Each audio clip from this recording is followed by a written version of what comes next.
Una voz en la noche.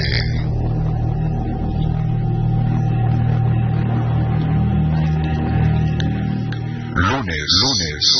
Los misterios serios al otro lado. ¿Existe el más allá? Espectros y fantasmas están más cerca de lo que creemos.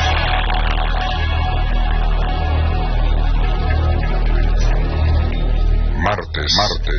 Los ovnis y el enigma de la vida inteligente en el universo.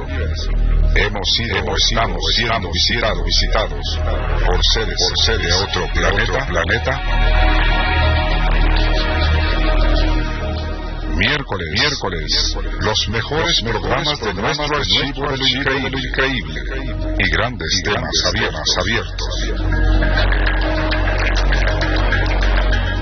Jueves, lo inverosímil e insólito en este planeta llamado Tierra. Viernes, testimonios increíbles contados por personas creíbles. Relatos asombrosos narrados por personajes famosos. Siglo 30. Una voz en la noche.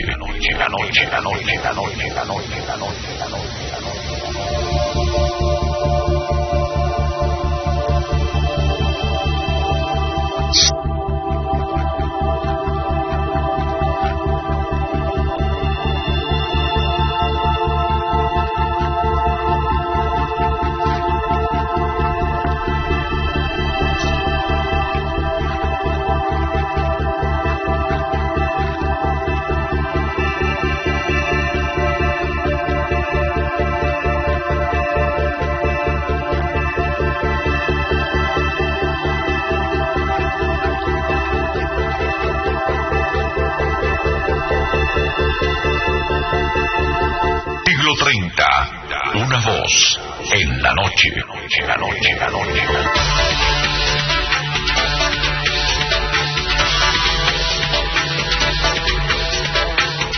Gracias por estar una vez más en este programa de lo increíble. Siglo 30. Hoy, los caballeros negros del espacio.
Los misterios del espacio no terminan en lo que es una época, una era tecnológica donde todo es posible.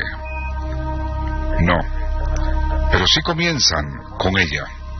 La detección de extrañas cosas en el cielo, extraños satélites, objetos no identificados que circulan alrededor de la Tierra. Ellos han estado allí por mucho tiempo. Ya en el año 1964, 3 años antes del Sputnik, fue descubierto un satélite que giraba en una órbita a más de 1000 kilómetros de altura y provocó una verdadera conmoción dentro de los círculos militares de Rusia y Estados Unidos. Tal era la conmoción que las potencias se acusaron de haber lanzado algo sin que la otra se enterara. Giraba alrededor de 23.000 kilómetros por hora.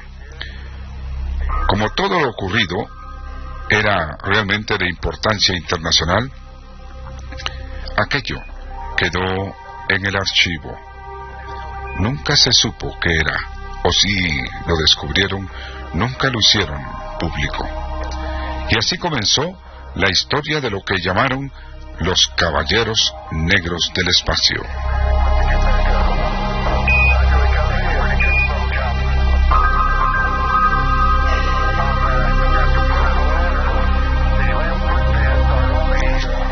El 3 de noviembre de 1957, escúchese bien la fecha, noviembre de 1957, un satélite artificial de más de media tonelada fue lanzado con todo éxito al espacio exterior desde la URSS, Unión Soviética. Este llevaba el nombre de Sputnik 2 y viajaba con una perra a bordo, el primer experimento de un ser vivo en el espacio.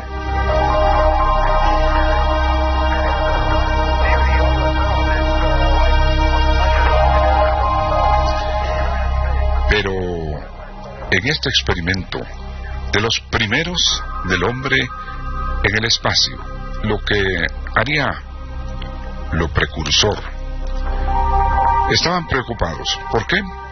Porque en aquella ocasión había algo que no estaba bien. Poco después se supo.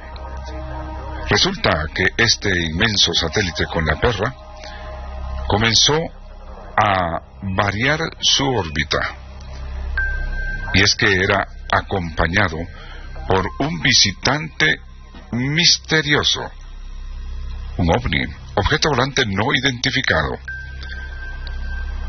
Valga aquí hacer la información de que en corrillos de las estaciones espaciales este lanzamiento era realmente significativo, pero el acompañamiento de otro objeto que no fue lanzado por ninguna potencia, a este comenzó a llamársele el Caballero Negro del Espacio.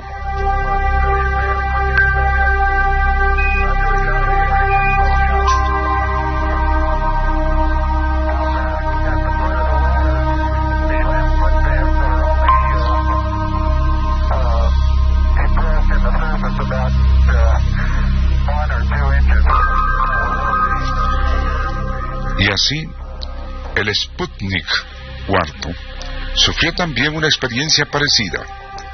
Eran los primeros pasos del hombre en el espacio. Una misteriosa avería subió y bajó inexplicablemente a los 6 días del lanzamiento su trayectoria, orbital por supuesto, y después se unió a él otro desfile de caballeros negros, ovnis. 4 objetos no identificados seguían a este Sputnik IV. Todo esto después fue archivado, obviamente porque nunca se supo qué eran esos caballeros negros.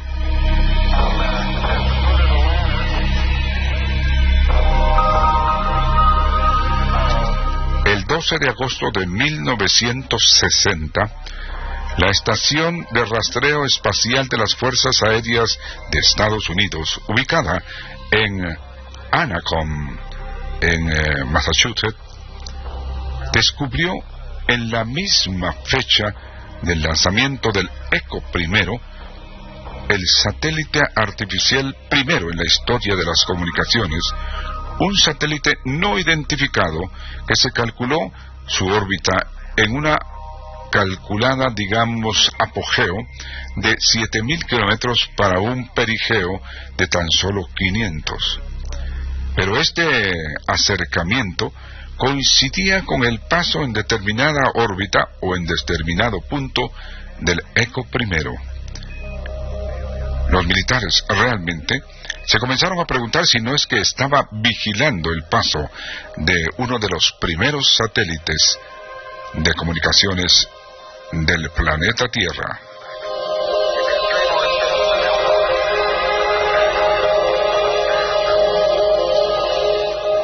En ocasión del primer lanzamiento orbital de una nave espacial, la Géminis, el 9 de abril de 1964, esta no llevaba ningún astronauta. Solo cargaba aparatos diseñados para reportar las características del vuelo y posterior lanzamiento de un ser humano. También hubo un acompañamiento. Su órbita varió, entró inexplicablemente en una indeterminada, o sea, en una órbita que no estaba prevista, no muy lejos, por supuesto, de la principal. Desde luego que también fue seguida, se dijo, por objetos no identificados, otros caballeros negros. ¿Qué eran esos objetos que nadie había lanzado al espacio y que estaban girando y que inexplicablemente se acercaban cuando había un lanzamiento orbital?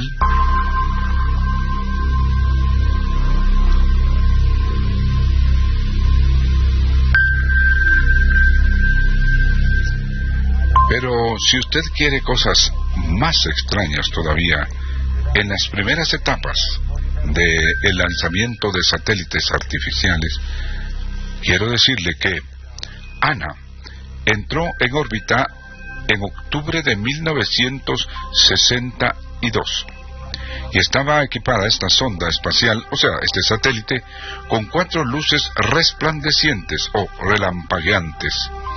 Esto era para que los técnicos de la Tierra pudieran calcular perfectamente su órbita y además las distancias. Pero Ana tuvo una historia bastante rara. Fue rastreada y fotografiada 2 meses constantemente y luego, después de eso, dejó de funcionar.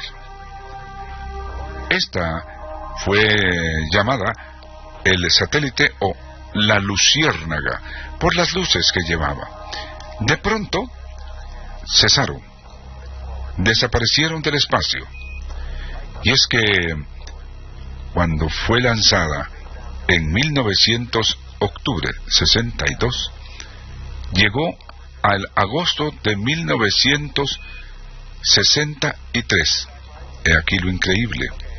¿Por qué? Porque después de meses, 7 meses, volvió a funcionar. Las luces desaparecieron 2 meses después del lanzamiento y luego, 7 meses después, volvió a la vida. Los técnicos se rascaban la cabeza porque, espantados o tal vez desilusionados, pensaron que Ana había fallado, que sus pilas o que algún desperfecto había hecho que desapareciera del espacio. Sin embargo, sorprendentemente se asustaron cuando el 9 de agosto de 1963 volvió a aparecer como si nada, volvió a ser trabajada como antes. Nadie se explica qué fue lo que sucedió.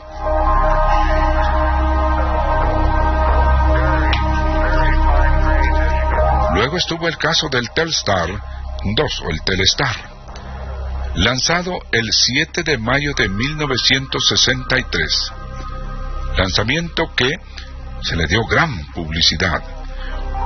Funcionó perfectamente hasta el 16 de julio de 1963, mayo a julio.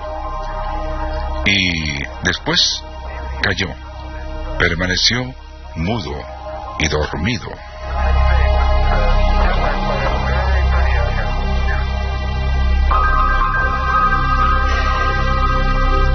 Pero el 13 de agosto, el tranquilo satélite dormido volvió a funcionar como si nada, después de que ya se le había considerado perdido. Los hombres de ciencia Los técnicos de lanzamiento no atinaban a comprender, incluyendo Richard E. Cashmore de la Universidad de Johns Hopkins, quien fue constructor de la Luciérnaga, dijo: esto es difícil de creer. Lo que ha pasado, no tengo ninguna explicación para el regreso de estas luces.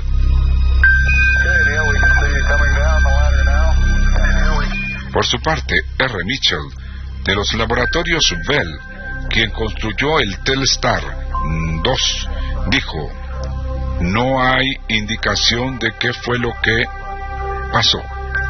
No hay indicación de una falla. Pienso que no pudo ser nada como un meteorito. No pudo ser nada como un desperfecto. Sí, porque nosotros agregamos: si fue un desperfecto, ¿quién lo arregló después? O si fue un meteorito, ¿quién fue el que arregló la avería? Nadie lo sabe hasta ahora.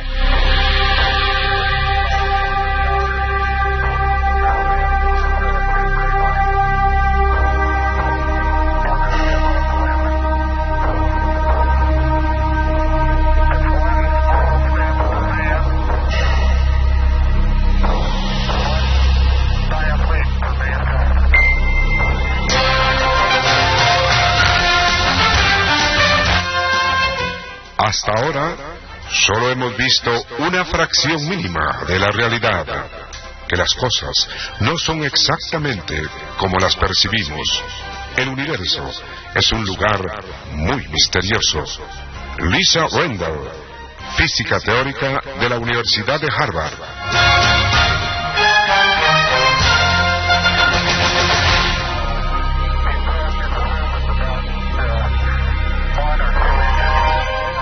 La historia de las cosas raras en el espacio continuó después con los astronautas. Ya hemos hablado mucho acerca de esto en el siglo 30.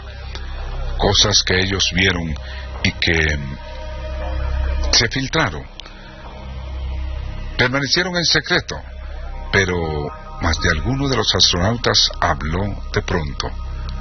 Cosas increíbles. Ellos llamaban a esos que nosotros les llamamos en la Tierra, por parte de los técnicos, caballeros negros. Ellos le titulaban en el espacio, rumbo a la Luna, o en órbita, los duendes.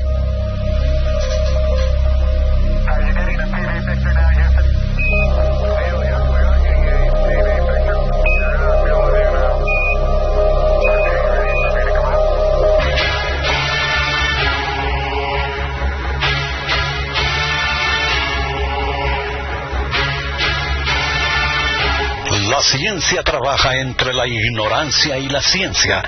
No tenemos miedo de admitir lo que no sabemos, pero es una vergüenza decir que tenemos todas las respuestas. DeRace Tyson, astrofísico.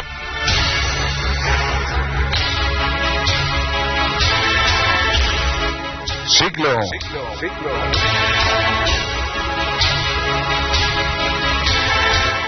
30.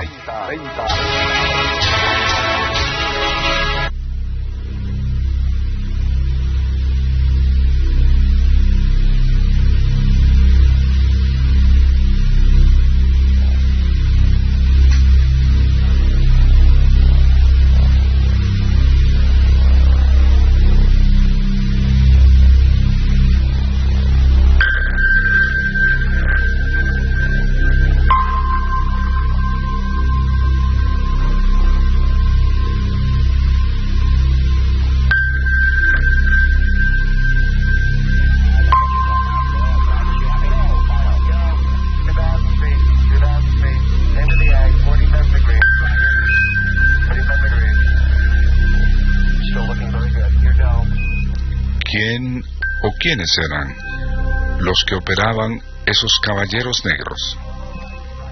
Todo está plenamente documentado en los archivos de la Fuerza Aérea Norteamericana, o, si a usted le parece, la NASA posteriormente.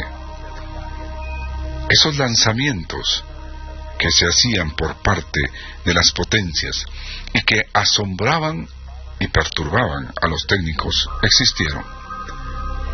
Objetos raros que, cuando algo, por primera vez en la historia de la humanidad, circunvolaba la Tierra, se acercaban para ver qué era lo que estaba pasando. Curiosos del espacio, seres que nos vigilan,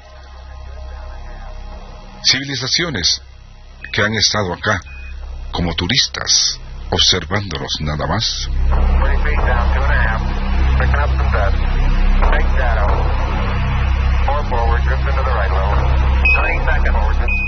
No olvidemos que muy cautamente Edgar Mitchell, quien falleció, diríamos que recientemente, y a la cual organización pertenezco, una organización de investigación de ovnis, de tantas cosas que él formó después de que dejó la carrera espacial, él claramente nos dijo: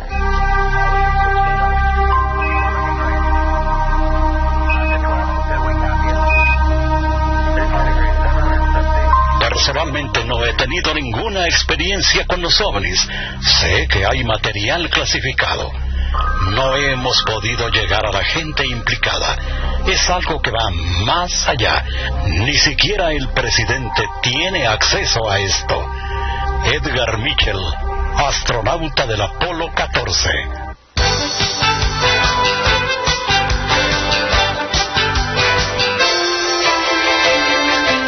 Siglo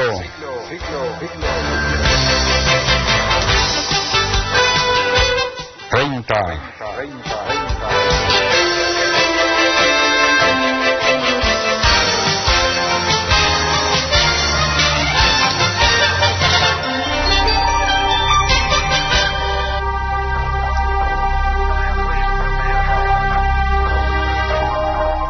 La inmensidad del espacio. Ya hemos hecho programa vivo en relación al descubrimiento de esa estrella que,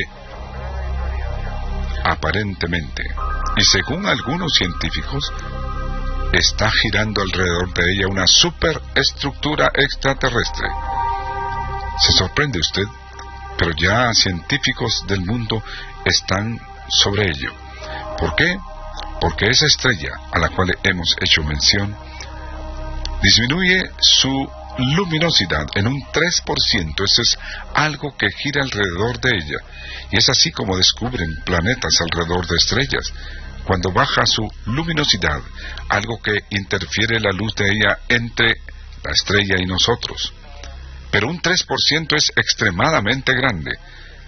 La única explicación son un cúmulo de asteroides o una superestructura extraterrestre.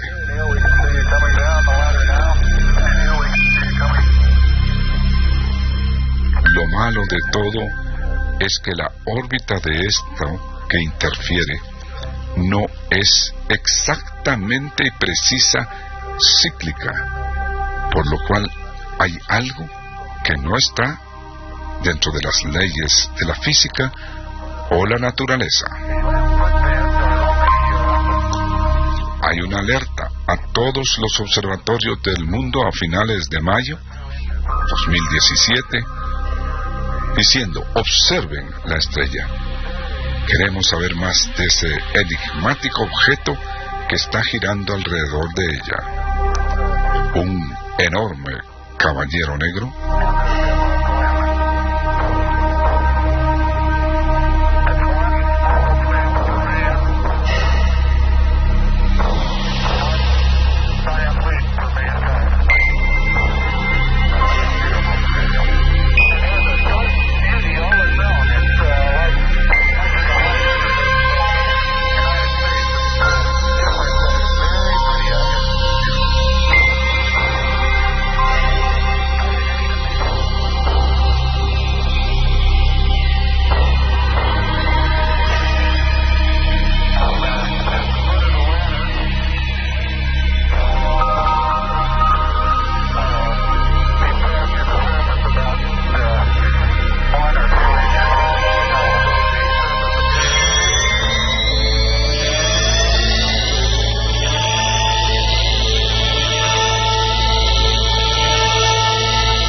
cerebro matemático, analizando los números, pensar en extraterrestres es perfectamente normal. El hacer contacto con razas alienígenas es una amenaza terrorífica y podría ser devastadora para la humanidad. Stephen Hawking, el más grande físico matemático de la actualidad.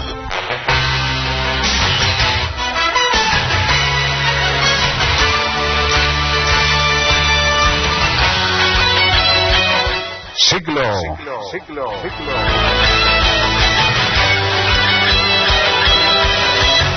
30.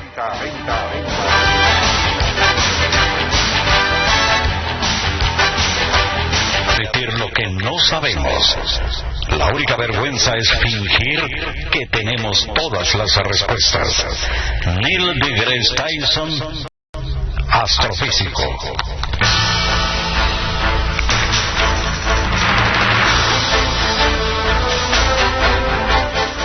Siglo 30. El programa hereje de la ciencia.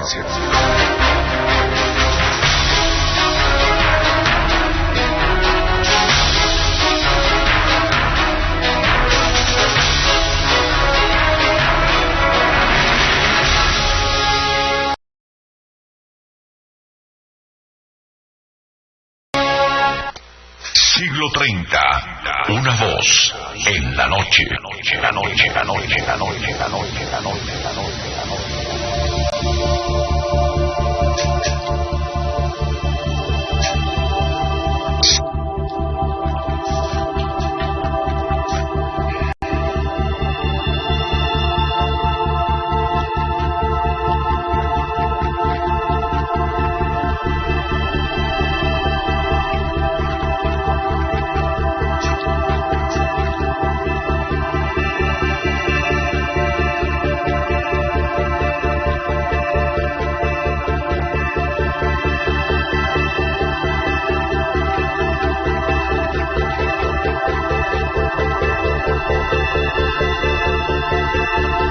Siglo 30. Una voz en la noche. La noche, la noche.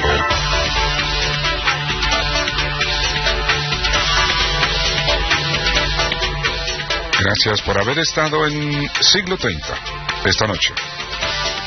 Los datos que yo referí en este programa fueron publicados ya en marzo de 1973 en el primer volumen de Enigma, la publicación de lo increíble, con el título Astronautas y OVNIs, la verdad sobre lo que se ha lanzado al espacio. En esa publicación, marzo de 1973, ya planteábamos el problema, ya planteábamos el enigma. Se lo llevé en ese momento a Pedro Ferriz, mi gran amigo y maestro, y me dijo, esto es lo que yo andaba buscando.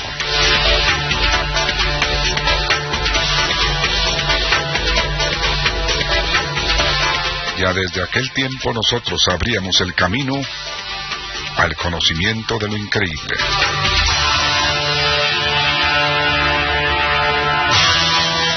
Nuestro correo, proyecto siglo30@gmail.com, y nuestra página en internet, siglo30.com, siglo 30 en la barra de Google.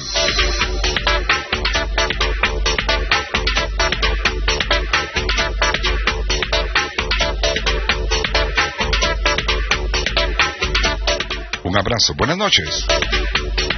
Eduardo Mendoza Palacios les dice gracias. Una voz en la noche. La noche, la noche, la noche, la noche, la noche, la noche, la noche, la noche.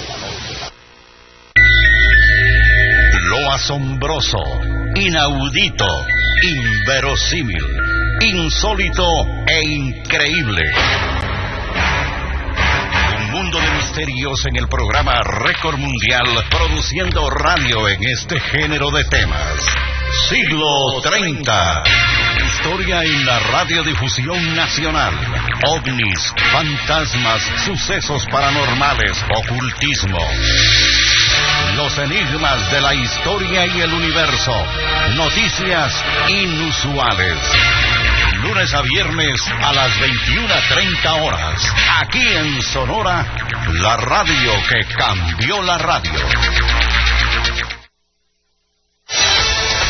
Sonora 96.9 y Sonora TV, la radio que se ve.